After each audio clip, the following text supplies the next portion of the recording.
Bueno, pois, para rematar a sesión da mañán, temos un clásico destas xuntanzas que é presentar diversas publicacións que se fixeron nestes últimos tempos. Temos tres en este caso, e vos vou presentar as dúas primeiras, porque, como os autores son parcialmente coincidentes, xa os deixo con eles.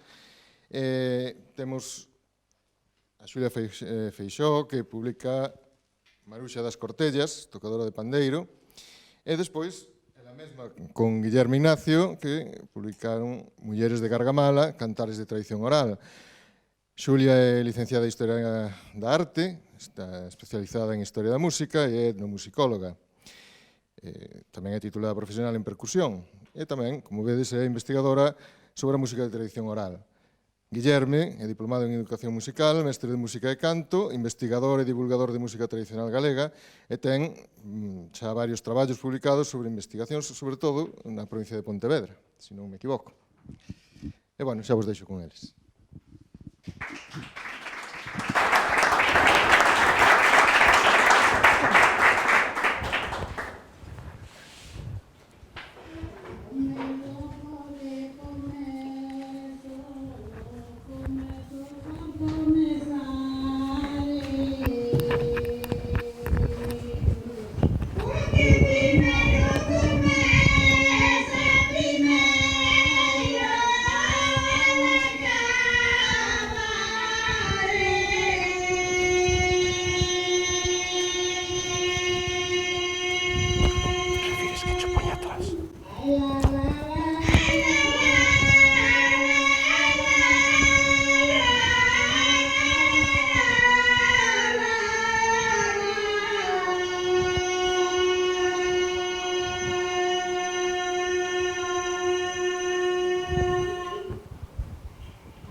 Bueno, con este espectacular cantar do comezo do serán, comezaban sempre as mulleres de Jarjamala o seu baile colectivo, a festa na que se reunía todas as mozas e os mozos do lugar e a contorna para beilar e cantar. Sempre nos gusta tamén comezar as nosas presentacións con este corte, porque ademais de ser espectacular e ser unha grabación preciosa do 2002 que nos pasou Leni Pérez moi amablemente, que é unha das xoias do disco que acompaña o libro Mulleres de Jarjamala, creo que condensa moi ben o espírito do noso grupo de traballo, nese que parcialmente coincidimos Guillerme e máis eu. Este grupo de traballo, que está detrás destas publicacións e de outras que han de vir e máis de outros proxectos de divulgación, está formado pois por Guillermo Ignacio, que leva un pouco así a parte de compilación e de divulgación, e máis por min mesma, Xulia, que son, ademais de percusionista, etnomusicóloga, e ocúpame un pouco da parte máis de investigación, de andar nos arquivos, nos libros, e tamén do traballo de campo xunto con Guillermo. Estes obxectivos cos que abordamos sempre os nosos traballos pois son fundamentalmente tres. O primeiro deles, e do cal estamos especialmente orgullosos, é visibilizar sempre o papel imprescindible que tivo a muller na tradición. Por esta razón, é un orgullo estar hoxe nestas xornadas de presentación de libros que levamos facendo todo este ano, onde que saliron estes dous. É un orgullo poder traervos estes dous libros, porque, como sabedes, e se non vos lo contamos, están incluídos dentro dunha magnífica colección que se chama A Chave Mestra, que está editada pola Central Folke. E dentro desta colección son os dous primeiros libros que falan de mulleres tocadoras. Pensamos que, bueno, isto se debe a que socioculturalmente as mulleres ocuparon un papel doméstico e secundario, a pesar de ser, como decía, as verdadeiras protagonistas da nosa tradición, non só por ser excelentes tocadoras, como veredes ao longo desta presentación, senón por ser as responsables de que o serán, o baile colectivo, a fiada, como chamaban nas cortellas, ou o serán Jarjamala, tivera lugar, e máis de que a transmisión xeracional se producira ata chegar a nós. E por esta razón, pois sempre nos gusta visibilizar a súa figura en todo o que facemos. Neste caso, esta visibilización é un pouco triple. Por unha parte, porque elas foron as que nos contaron todo este material co que puidemos escribir ambos libros, de forma directa ou ben de forma indirecta, como no caso de Maruxa das Cortellas, porque cando empecé a redactar o libro ela xa falecera, eu non a coñecín en persoa, pero sí a través das grabacións das compiladoras e compiladores que moi amablemente máis cederon. Noutro sentido, porque as súas voces en primeira persoa aparecen no disco, o contido dos dous discos son as grabacións, as recollas orixinais de todas as informantes que nos axudaron, e dentro do libro, porque nos gusta especialmente que aparezan as palabras literais, é dicir, as entrevistas, fragmentos das transcripción das entrevistas das propias informantes. Isto creo que é unha metodoloxía que funciona genial, que ademais de aportar moitísima información, fai que a lectura sexa super amena, porque non só é importante o que contan as informantes, sino como contan, o vocabulario que empregan, os dialectalismos de cada unha das zonas, e sobre todo as expresións que son moi acaecidas e que nos axudan a entender canto de importante era a música tradicional para as informantes, non só como patrimonio inmaterial, que por suposto tamén, senón a nivel emocional.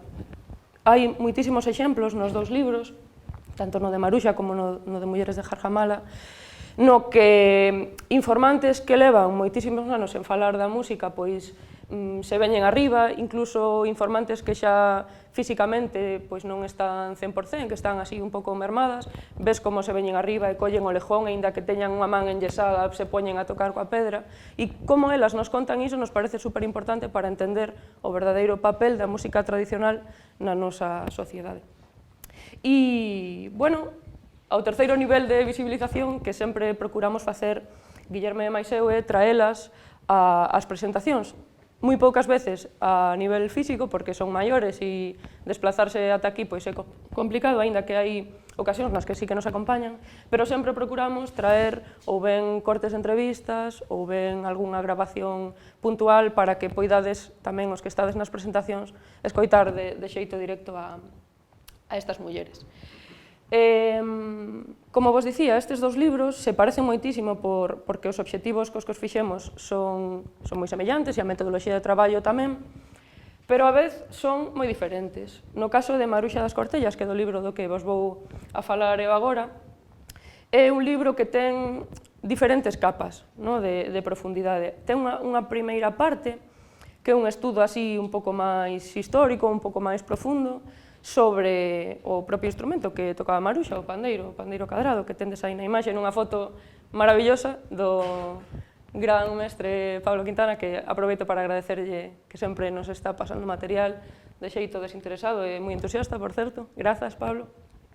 E, bueno, é un traballo que está baseado no traballo fin de estudos que viñen presentar aquí no 2016, que me convidaron os compas da Gaga e que sempre o fan, a verdade, grazas.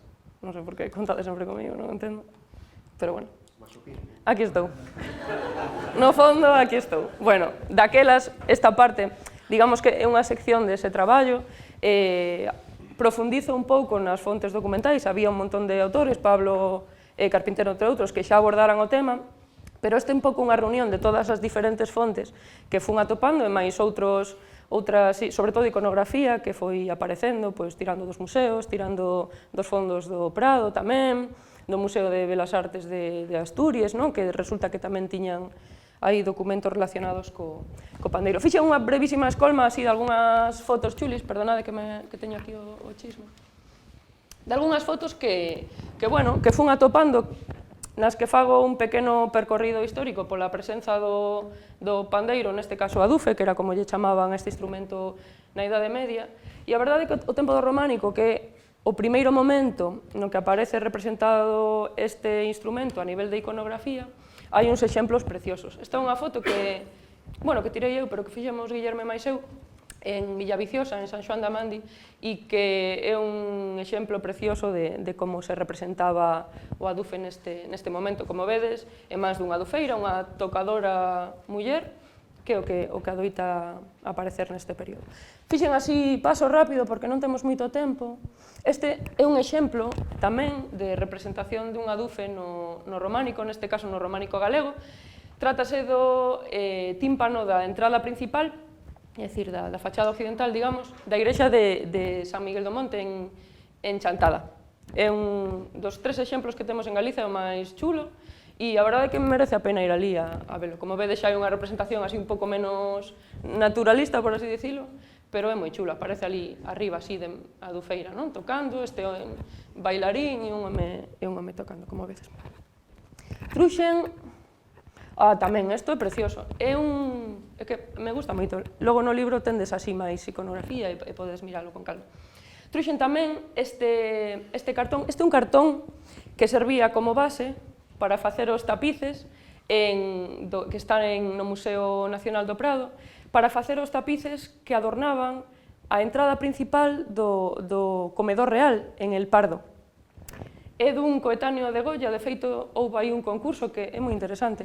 Houve un concurso para ver unha oposición, para ver que persoa optaba a praza de tapiceiro real, e Goya perdeu con este home, Ramón Vallé. E dentro deses cartóns, para preparar os tapices, está esta maravilla.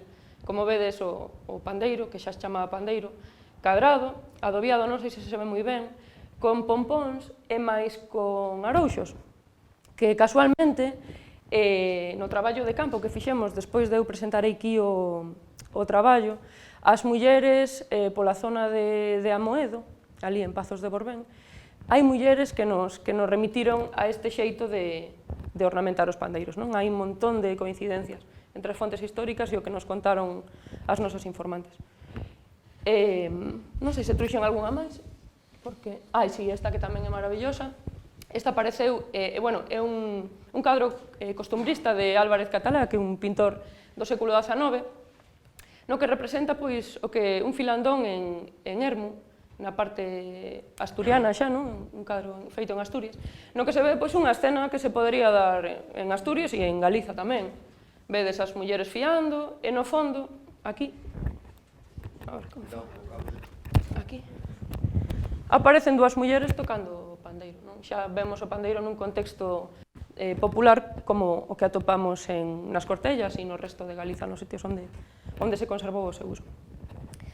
Logo desta primeira parte tan chula de fontes, que, tendes aí un montón no libro, é moi interesante, a verdade que a min me pareceu apasionante a profundidade que ten o instrumento ao longo da historia, pois a segunda parte do libro, que é a que máis se parece a de Jarjamala, céntrase na figura desta enorme muller, Maruxa das Cortellas, ou Maruja da Creja, que digamos que foi unha das últimas moicanas do pandeiro, é dicir, ten unha trayectoria este instrumento tanto en Galiza como na Península Ibérica, dende o tempo, dende a Idade Media ata os nosos días, pero resulta que nos anos 60, entre os anos 60 e 70, o pandeiro estaba no noso país en perigo de extinción. É dicir, quedaban pouquísimas tocadoras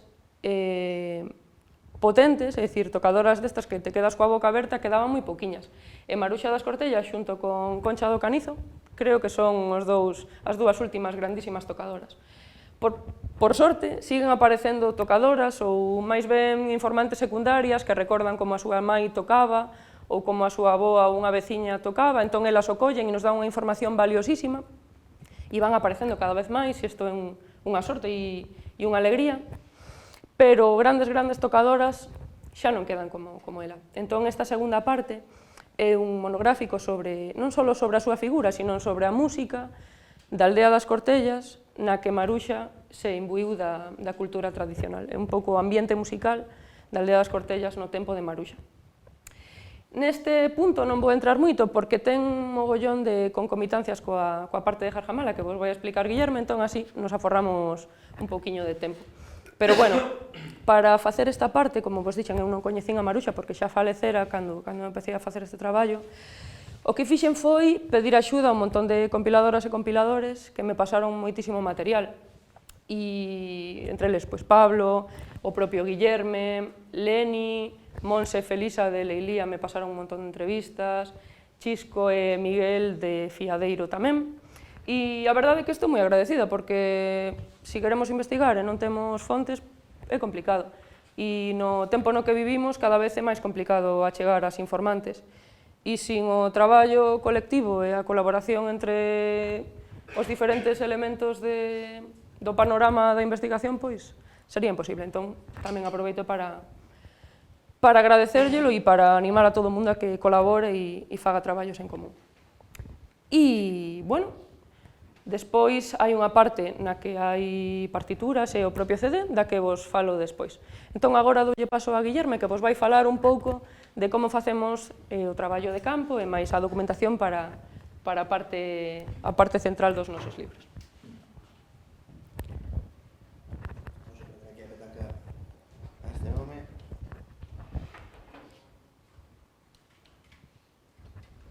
Pilas, compañeiro.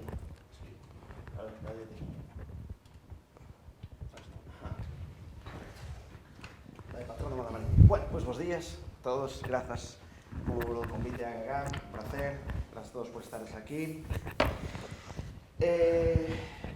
Bueno, como dicía Xulia, te voy a falar un poquinho de mulleres de Jarjamala.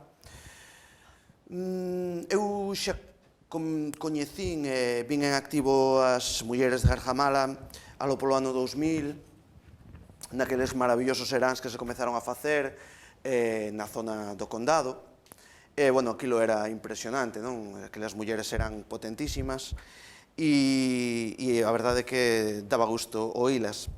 Anos despois, ata o 2012, non fixen un traballo xa máis serio, parándome e indo á aldea, e a verdade é que, bueno, pois aquilo seguía sendo espectacular, non? E é que Jarjamala é unha desas aldeas onde se conservou moitísima tradición, sobre todo moito canto tradicional, e unhas informantes con unha idade relativamente nova. De xeito que, aínda hoxe, as pandereteiras de Jarjamala seguen en activo, seguen indo a tocar os seráns da zona, seguen indo ao Luar, que ainda non hai moito, non?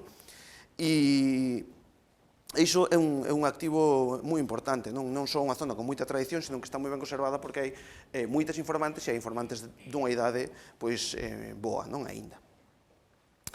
Jarjamala é unha zona cero de música de tradición oral, en xeral.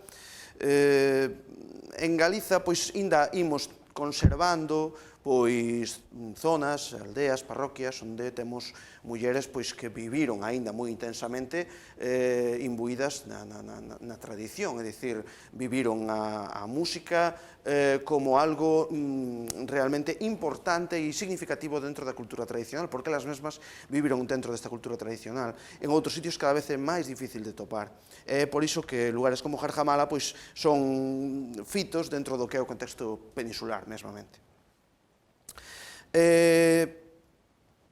Unha vez que decidimos facer o libro, como podedes imaginar, grazas a isto que vos acabo de comentar, a que hai tantas informantes aínda en activo, dedicámonos a tomar nota de que mulleres da parroquia podíamos entrevistar. Bueno, a lista era realmente grande e iso foi un traballo moi intenso non só de gravar música, senón tamén de facer unhas entrevistas en profundidade, que fixemos entre o ano 15 e o 16, xusto antes de poñernos a redactar. De aquí, entre isto, material que nos cederon outros compiladores, como, por exemplo, os cortes que aparecen de Leni Pérez, que xa contábamos, e as grabacións que eu xa tiña previas, xuntamos un lote enorme de horas de entrevista e sobre 300 cortes de audio. Este foi o material sobre o que redactamos. A bibliografía é inexistente, todas as citas son sempre o que comentaba antes Xulia, os testemunhos directos, transcritos tal cual, nos los transmitiron as informantes. Nós o que facemos no corpus da parte ensaística é ir debullando todos os ítems da tradición na parroquia por medio das súas propias palabras. Esa é a primeira parte, que é a parte, como digo, ensaística, despois está a parte das partituras e despois está o CD con 44 cortes directos extraídos das propias informantes, e recompilados entre o ano 2002 e o 2017. Unha cousa importante que temos que aclarar, intentar aportar, xa que fixemos este traballo, é que Jarjamala é unha parroquia, pero que, cando falamos, por exemplo, do baile comunal, que é o serán, é importante aclarar que en Jarjamala había 5 seráns. Solamente había 2 dos 6 barrios, que como chaman eles, que se xuntaban para facer o serán xuntos, que eran o Barral e Boente. Os outros, a Rúa, Mourelle, o Barro, a Rúa, Mourelle, o Barro e Vedrelos facían o seu serán independente. Por iso, no propio disco é así como aparecen, agrupados por barrios, porque cando dicimos isto é unha jota de Jarjamala é unha xeralización, xa que o que debemos de dicir é de que barrio é. Porque, claro, iso é, digamos, o barrio era o lugar onde as mulleres se xuntaban. É moi importante isto porque as mulleres non saían do seu barrio, non saían da súa aldea a facer o serán a outras aldeas. Iso era unha excepción, solamente se daba no entruído. E por iso, vos quero dicir que está agrupado así o barro, que é onde está a igrexa, pois temos 13 cortes, incluídos unha rolda completa con jaiteiro, porque esa é outra sorte que temos.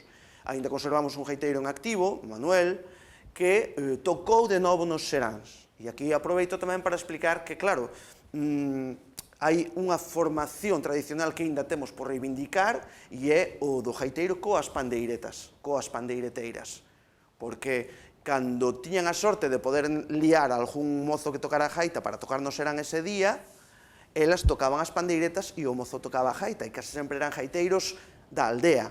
Non nada que ver cos jaiteiros profesionais, con vestirse de fuco, nin nada diso. E, polo tanto, nin tambor, nin bombo. Iso era moi excepcional. O normal en Jarjamala era que fora un jaiteiro, o primo de, o irmán de, ou o amigo de, que convidaban a tocar e, polo tanto, tocaba o jaiteiro coas pandeireteiras.